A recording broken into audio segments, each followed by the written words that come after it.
The single largest expense increase has been pension expense. The city's annual pension expense is expected to reach $500 million by 2013-2014. Simply put, San Francisco cannot afford to pay the pensions of the employees it already has, let alone the same program for new employees. Our poll confirms that there is widespread support for pension reform.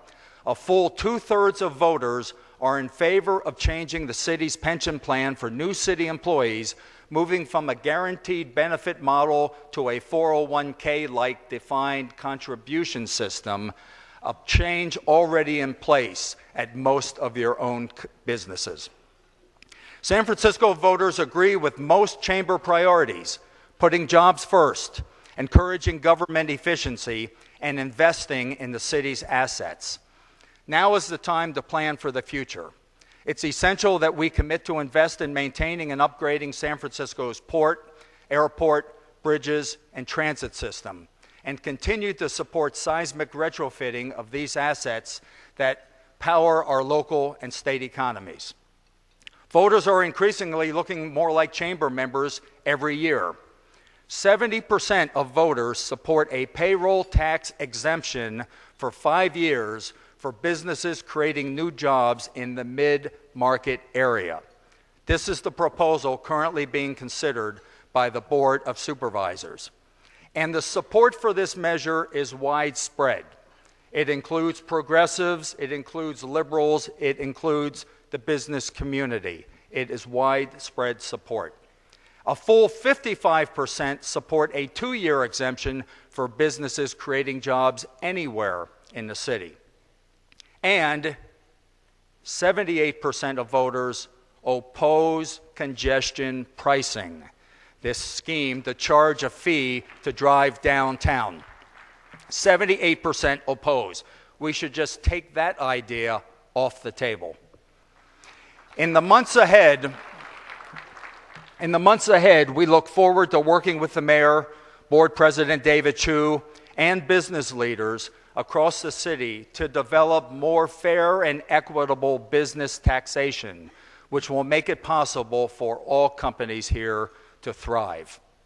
In summary, the Chamber's 2011 agenda will focus on advancing these 3 priorities. Number 1, putting jobs creation first. Number 2, encouraging government efficiency. And number 3, avoiding any new burdens on business growth. And we will continue to hold our elected leaders accountable with our paychecks and pink slips scorecard. Everyone across the country is now talking about jobs and economic development. But the real test is not what they say, it's how they vote. So we will continue to monitor the votes at City Hall for job creation and economic development. So now we'll take a few minutes, enjoy the rest of your breakfast, and enjoy your colleagues at your table, and we will be back with Dr. Warren Browner and Mayor Ed Lee in 10 minutes. Thank you very much.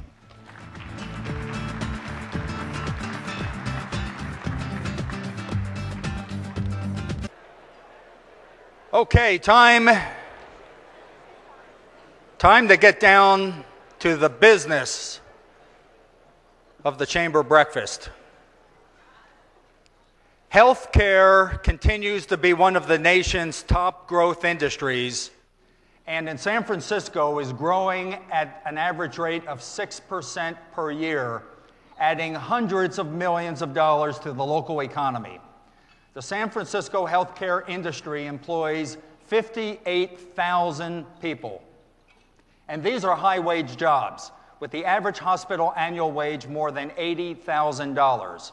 These jobs are also stabilizing to the local economy because they are local, and our hospitals create thousands of ancillary jobs while benefiting the commercial districts that surround them. California Pacific Medical Center is the 2nd largest private employer in this city, led by Chief Executive Officer Dr. Warren Browner. Browner is a physician and is overseeing the $2.5 billion rebuild of CPMC. Here to introduce the Mayor of San Francisco, please join me in welcoming Dr. Warren Browner.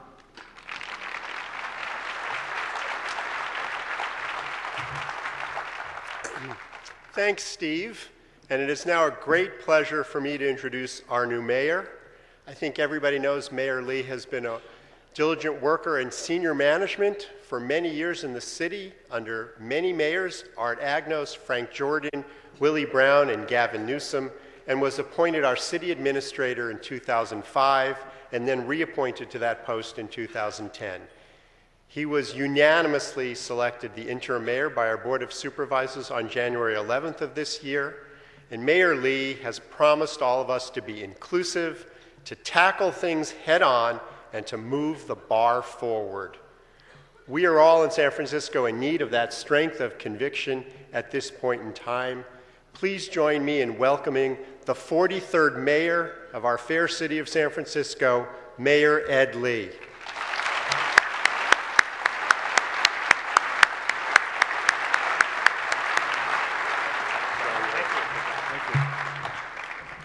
Good morning, everybody. All right. Well, thank you very much for being here this morning. It's my honor to join all of you today, and I just wanted to let you know, I'm not known to be reading a whole bunch of speeches. You know that. I really like to speak from the heart. I like to speak from what people are talking to me about and listen very carefully what their needs are. And let me say to you this morning that I really feel the CityBeat here in this room. And it's wonderful because so many of you, not just a few moments ago, but throughout all of my time, my very brief time I've been mayor, have come up to me and just wanted to wish not only me the best luck, but wish me and actually ask me how we can partner. So many of you are partnering with our city in so many different ways. And so this morning, just on behalf of myself, on behalf of members of the Board of Supervisors who are here today, supervisors whom I'm seeing very, very regularly these days, but all of us, I just want to say very sincerely, thank you for working with us so much, because running a city is no longer just about government. The public-private partnerships that many, many of you are part of is essential to the way we run government, essential to the way we present ourselves throughout all of our communities. And so I know many of you, whether you're with banks, with private institutions, with small businesses, medium, large businesses, you devote so much time in partnering with our city. And I just wanted to say thank you, because every time I see you, it's not so much about us doing something for you, it's about what we can do together to help improve the city. And I want to just thank you for that. Every conversation I've had with all of you have always been about how we can do things together. And it's in that spirit that I also want to kind of give a shout out. I don't know if Mike Casey is here, but when you hear about the Hilton and about Local 2 coming together and resolving something that's been going on for several years and essentially opening up another hotel that I can actually walk into, you start saying, this is a good year. This is beginning to really feel that all of us are communicating a little better. So I want to say congratulations, Local 2 and the Hilton, to all of our hotels. Let's get everything resolved quickly.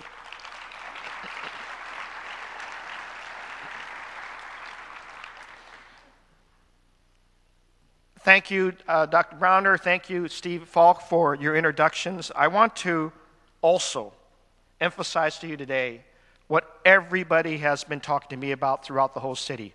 And as I walk through the neighborhoods with individual members of the Board of Supervisors, as I hold town meetings, as I hold so many more meetings in room 200, everyone to the last person says, please find us jobs. Help us with job creation. Help us with getting back to work. Help us with how to afford to live in this very expensive city. And the only way we can do that is to create and sustain our jobs. That's why I want to say to all of you, and particularly to my colleagues on the Board of Supervisors, please, let's all focus on jobs this year. It is so invaluable to everyone.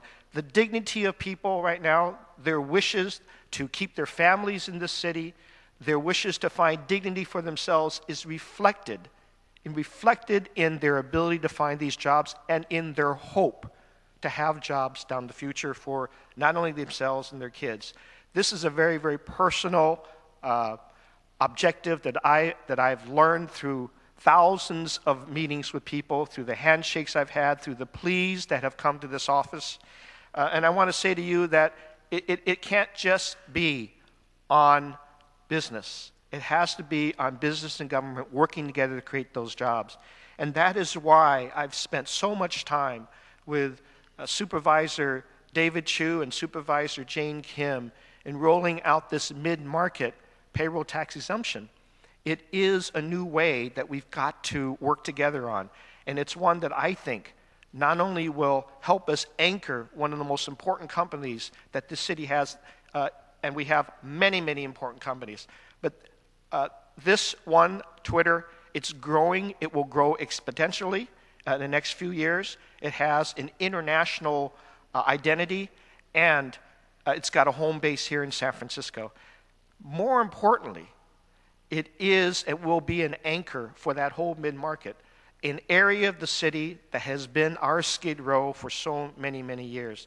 And that's why it's so important for us to establish an anchor there, to roll out a 6-year, it's a 6-year payroll tax exemption, but it's one that is calculated to not only bring in the additional 2,000 jobs that we think will be afforded for this one company, but it will also attract other businesses.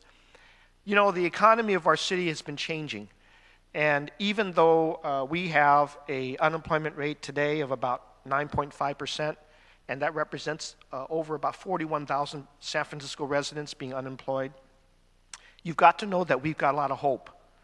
And the hope that we've instilled through our redevelopment projects, the hope that we have gained through what we've done correctly and vigorously with our private partners in Mission Bay, exemplifies what we can do all over the city.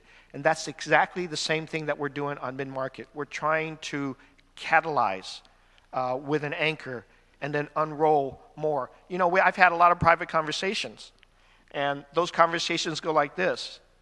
If you save Twitter, if they stay here, we're coming to where they are. We can find our way to San Francisco, find our way back to San Francisco, because we're doing the right thing. So I want to let you know, it's not just this ordinance, it's the spirit that we're creating, the venture, the partnerships that we're creating with business to help us alleviate a problem, and that problem has been the blight along mid-market, the hopelessness that has been reflected in so many people there who don't find jobs, who can't find their way out. I think we've got that hope coming. Having said that, because our economy is changing, as you know, we've been working very hard to attract technology and clean tech and green tech jobs to the city.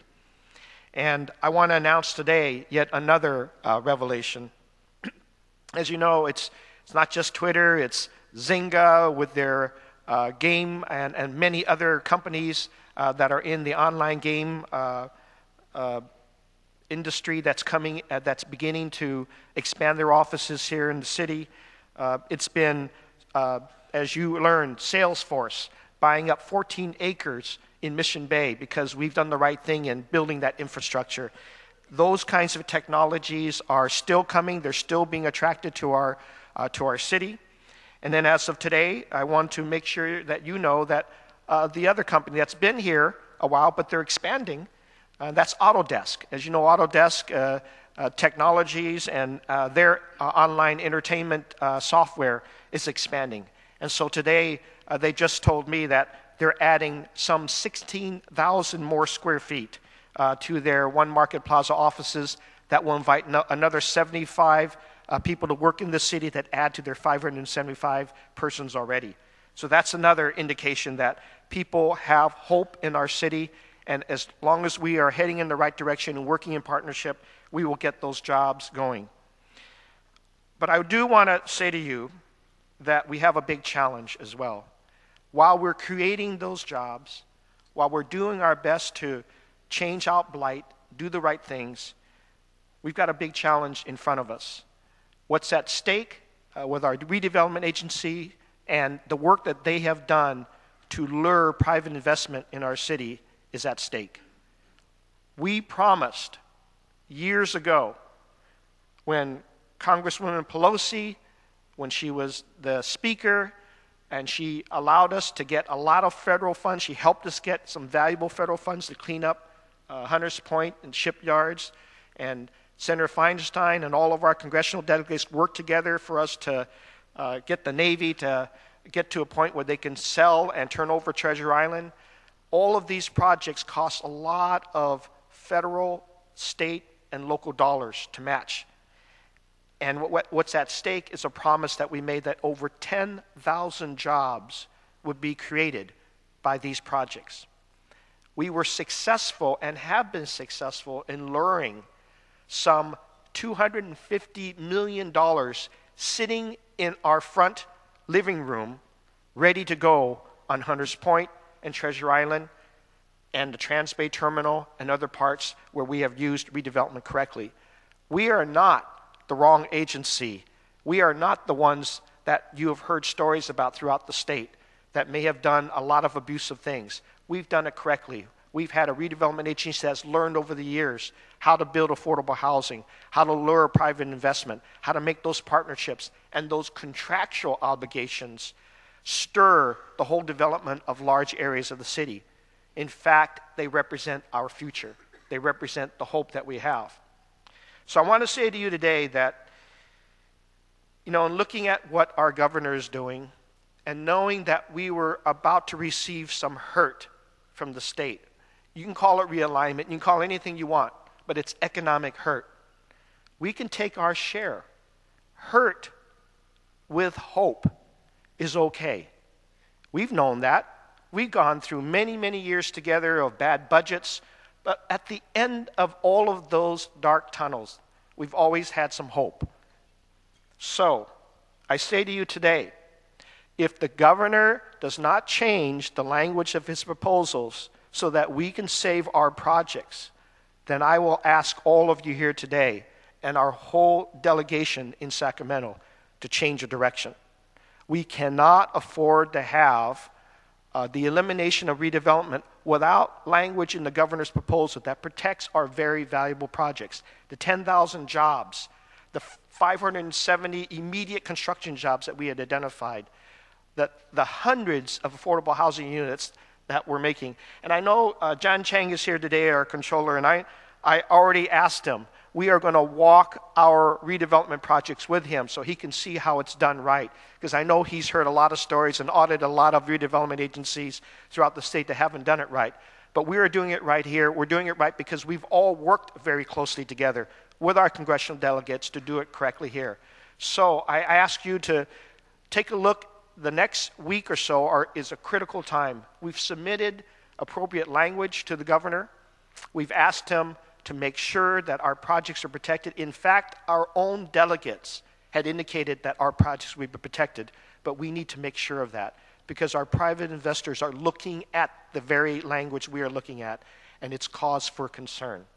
And if they're cause for concern, and they have promised to deliver some $250 million in the next few years to immediately break ground and do all the things that we had promised to do to create those 10,000 jobs, if that's running risk, then this city and county has got to take a different direction from our governor. So I ask you to pay close attention to that because it's a big, big thing.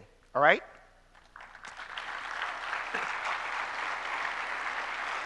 I say to you today that hurt with hope is okay because San Francisco always finds its way.